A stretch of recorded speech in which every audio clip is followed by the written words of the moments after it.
If you're watching this video on territories, then of course you already know that I've got another channel called Geographics, right? Over there we do weekly features on some of the most fascinating places on Earth, from cannibal islands and murder colonies to supervolcanoes that could explode and kill us at any minute. But it's not all bad news, of course. There's other stuff that's less horrific as well. I'm gonna leave a link to that channel below. Please do check it out, subscribe if you want to, and let's get into the video. The concept of buying and selling territories like a commodity has its complications, as territory isn't merely property. It also includes its natural features, people, cultures, and many other things that come together to make up a settlement. Regardless, territory has been bought and sold throughout history, although it was the European colonial age when the practice really took off. Many major countries of today are made up of regions that were obtained with cold, hard cash, sometimes in the past few centuries. While some of them have grown to become prosperous, inseparable parts of their new home nations, others are still dealing with the long-term consequences of having their lands bought and sold like trading cards. Number 10. Alaska. If you take a look at Alaska's position on the US map with respect to the rest of the states, you'll find it to be quite peculiar. By far the largest state in the country, it lies entirely on the other side of Canada, with no roads connecting it to the other states, making you question how they even got their hands on it in the first place. As you can probably guess, Alaska wasn't originally a US colony. It used to be one of Russia's many colonial holdings in North America during the lesser-known and rather short-lived Russian age of colonization during the first half of the 18th century. Originally set up to cash in on the burgeoning fur trade in the region, as well as to spread the influence of the Russian Orthodox Church in the Americas, Alaska remained under Russian control for around 1.5 centuries. That changed after the Crimean War, when Russia was defeated by an alliance led by the United Kingdom, its arch-enemy at the time, and had to reconsider its foreign policy. They decided that the best course of action was to get rid of its holdings in North America, as the British Navy could successfully invade at any time. It was no longer a profitable territory to hold either, as the fur trade in the region had almost come to a halt. Fortunately for them, the US was interested in acquiring Alaska, as it provided a base for further exploration in the Pacific, along with new trading routes to the emerging markets of China and Japan. The purchase was finalized in 1867 for a sum of $7.2 million, equivalent to about $132 million today. Number 9. Arizona. Mexico may be a sizable nation in its own right, though it pales in comparison to its neighbor, the United States. However, dial back the clocks a few centuries, and you'd find that it wasn't always the case. At the time of its independence from Spain, Mexican territory was far larger than the original 13 colonies that made up the US, encompassing many prominent southern states today, such as Texas and Arizona. That changed with the US expansion across the continent in the next few decades. While some of that territory, like Texas, was won through conquest, a big chunk was simply bought. Take the Gadsden Purchase of 1853, when the US bought around 29,000 acres of what would eventually become southern Arizona and New Mexico. While the original purpose of the purchase was to build a railroad connecting San Diego, California with El Paso, Texas, the plan was scrapped because of the rising tensions between the government and southern states in the run-up to the American Civil War. Number 8. Philippines. It'd be inaccurate to say that the Philippines was bought or sold in the traditional way, as it was ceded by Spain to the US as part of their peace treaty after the Spanish-American War of 1898. The war established the US as a dominant power in the Americas, as it took over a majority of other Spanish possessions in the Caribbean and Pacific too, including Cuba and Puerto Rico. The Philippines archipelago was part of that treaty too, only that Spain demanded some compensation for their lavish properties there. The US agreed and took over the set of islands in exchange for a sum of $20 million in December 1898, except the country itself had almost nothing to do with either the Spain or the US. The transfer only strengthened the growing sense of nationalism and calls for self-rule across the country. The subsequent Philippines War of Independence would be the United States' first foray into fighting a guerrilla war in Asia. While the Americans won the war, it caused thousands of casualties on both sides, an overwhelming majority of them by infectious diseases such as cholera. Number 7. Gudar, Pakistan. On paper, Gudar comes across as an idyllic, picturesque coastal town in Balochistan, Pakistan. Indeed, with its main city lying on a narrow stretch of land with the ocean on both sides, as well as its unique cliff and mountain types that you only find in that region, that description may even have been somewhat true in the past.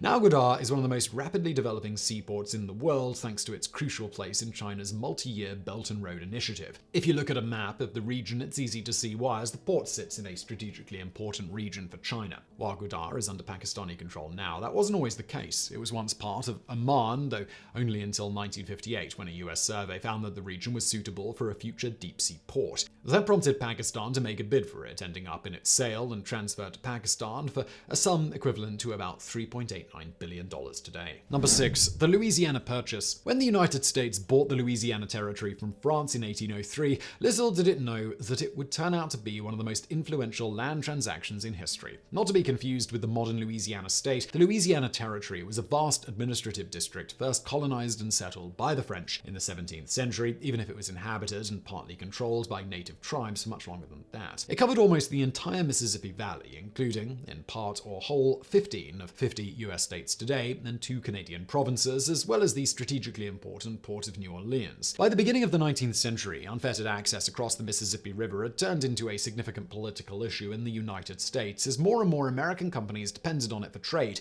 It was an important territorial possession for France too, as it provided a market for goods like coffee and sugar coming in from the other French colonies in the region. However, a successful slave rebellion in French Haiti in 1791, ironically inspired by the ideals of the French Revolution, severely weakened France's position in the Americas. Combined with an outbreak of yellow fever among their soldiers, France under Napoleon Bonaparte decided to sell the entire Louisiana Territory to the US for as little as $15 million, about 4 cents an acre. The purchase nearly doubled the size of the country, as well as paved the way for further expansion towards the west. Number 5. US Virgin Islands. The US Virgin Islands are made up mainly of 3 islands in the Caribbean: St. Croix, St. John, and St. Thomas, along with about 50 other smaller, mostly uninhabited islands. It's one of the 5 overseas territories of the United States, and the only one that was bought from another colonial power. Before 1917, the Virgin Islands, then known as the Danish West Indies, were administered by Denmark. While it was a profitable colony in the 17th and 18th centuries due to its sugar plantations, a successful slave revolt in 1848 on the island of St. Croix forced the Danish government to abolish slavery in the entire region. While this was definitely a good thing, the freed slaves were left with outdated, exhausted plantations that were no longer profitable. By the end of the 19th century, the Danish government was finding it increasingly difficult to run the country. The US, on the other hand, had its eyes on the territory for some time, as they didn't want it to fall into German hands in case of a successful invasion during World War I. As a result, both sides agreed to the purchase, and on March 31st, 1917, the Virgin Islands were formally transferred to the US for a sum of $25 million. Number 4. German New Guinea. When we talk about the largest colonial empires in history, Germany is almost never mentioned. That's despite the fact that at its peak around the end of the 19th century, Germany controlled the 4th largest colonial empire in the world, thanks to its rapidly growing possessions in Africa and the Pacific. While its exploits in Africa have been fairly well documented, few people remember that the Germans once had a sizable presence in New Guinea too, known as German New Guinea. Most of it was purchased from the fledgling Spanish Empire in 1899. Where Germany was heading towards further colonial expansion, the Spanish Empire was in decline due to a string of factors, including recent military defeats and wars of independence in its Latin colonies, prompting them to accept Germany's offer for most of its remaining possessions in the Pacific. The purchase included the island groups of Carolinas, Palaus, and Marianas, which included over 6,000 islands spread across 2,000 square kilometers of land. Unfortunately, for the Germans at least, it wasn't meant to last, as nearly all their colonial territories were overrun and seized by the Allies during World War I. Number 3. Florida. Florida is home to perhaps the longest continually inhabited European settlements in North America, St. Augustine. First visited and settled by a Spanish explorer called Juan Ponce de Leon in 1513, Florida used to be an important trading center for the Spanish in North America. By the 17th century, however, raids by native tribes and British soldiers towards the north had started to weaken its position. Moreover, its support to the French during the 7 Years' War gave the British a chance to invade and occupy the province, massively reducing Spanish influence in North America. That lasted until the end of the American Revolution in 1783, when Florida was returned to Spain under the terms of the Treaty of Paris. However, by the beginning of the 19th century, Spain was no longer able to properly defend the province. Many of its territories in Latin America had recently gone up in open rebellion against colonial rule, which immediately strained its military capabilities in the region. So when John Quincy Adams, then Secretary of State, made an offer to buy it up, Spain agreed without hesitation. Florida was formally purchased by the US under the Adams-Onis Treaty in 1819 in exchange for giving up $5 billion worth of its citizens' claims in what was then Spanish Texas. Number 2. Singapore. Even if the history of Singapore stretches back at least as far as the 14th century, it was never developed beyond a fishing settlement until the early 19th century. Back then it was ruled by the Johor Sultanate, a moderately powerful Islamic kingdom in Malaysia with a population of barely 1,000 people. It wasn't the same for the British, however, as it was the perfect spot for a potential naval base to house its rapidly growing navy in the region.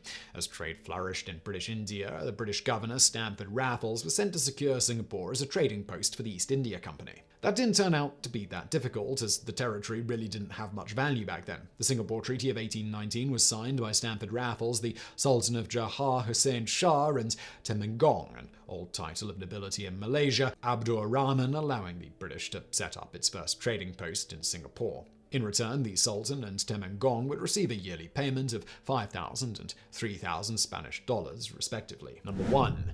Congo. The age of colonization was a disaster for most of the colonies, though few of them suffered as much as Congo during the reign of King Leopold II of Belgium. From 1885 to 1908, the territory, then known as Congo Free State, was run as a private holding of a group of investors headed by Leopold. Their aim was to set up new trading routes between the African interior and the rest of Europe, as well as get a hold of the region's resources before other European powers could. What followed was more than 2 decades of brutal occupation of the country, led by Leopold and his forces, as he extracted close to 220 million francs, about $1.1 billion today, in profits from the region. According to rare reports from the time, he constituted a system of slavery that severely punished underperformance, as the local Congolese that failed to meet their production quotas on the various plantations were often tortured or shot. Rebellions were crushed with exceptional brutality, and it was common practice for the soldiers to cut off the hands of the rebelling Congolese to keep the rest of the population in check. While we'll never know the full extent of the atrocities, according to estimates, the Congolese population was reduced from about 20 million to 8 million by the end of it. Thanks to international pressure and increasingly worrying reports from the region, Leopold was pressured to transfer control of the territory to the Belgian government in 1908, though he didn't do it for free. It was sold for an unspecified amount, effectively abolishing the Congo Free State and giving birth to Belgium Congo, which was directly ruled by the Belgian parliament until its independence in 1960. So I really hope you found that video interesting. If you did, please do hit that thumbs up button below. Don't forget to subscribe, and thank you for watching.